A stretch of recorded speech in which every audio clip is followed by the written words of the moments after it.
മറിയം യേശുക്രിസ്തുവിനെ മനുഷ്യനായി പ്രസവിക്കുമ്പോൾ വെറും മനുഷ്യനെ മാത്രമാണ് പ്രസവിക്കുന്നതെങ്കിൽ യേശുക്രിസ്തു മറിയം മനുഷ്യന്റെ മാത്രം അമ്മയാണ്. അതെയാണ് ആന്ത്രപ്പോട്ടോക്കോസ് എന്ന് പറയുന്നത്. അപ്പോ അങ്ങനെയല്ല, യേശുക്രിസ്തു എന്ന ക്രിസ്തുവിനെയാണ് പ്രസവിച്ചത് എന്ന് പറഞ്ഞപ്പോഴാണ് ഈ നെസ്തോറിയ സിദ്ധാന്തം കടന്നു വരുന്നത്, ക്രിസ്റ്റോട്ടോക്കോസ്. അങ്ങനെയല്ല, ദൈവത്തെ തന്നെയാണ്. ആ യേശുക്രിസ്തു ദൈവമാണ്, പൂർണ്ണ മനുഷ്യന് പൂർണ്ണ ദൈവമാണ്.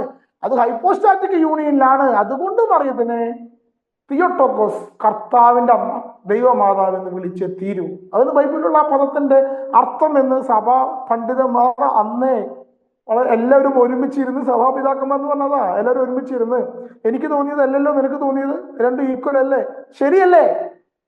ആര്യസ് ബൈബിൾ ഉപയോഗിച്ചിട്ട് ആര്യസ് സ്ഥാപിച്ചു പിതാവിനേക്കാൾ വലുതാണ് പുത്രനേക്കാൾ വലുതാണ് പിതാവ് എന്ന് ബൈബിളിലുണ്ട്. അപ്പൊ ആര്യസ് പറയുന്നത് പിതാവ്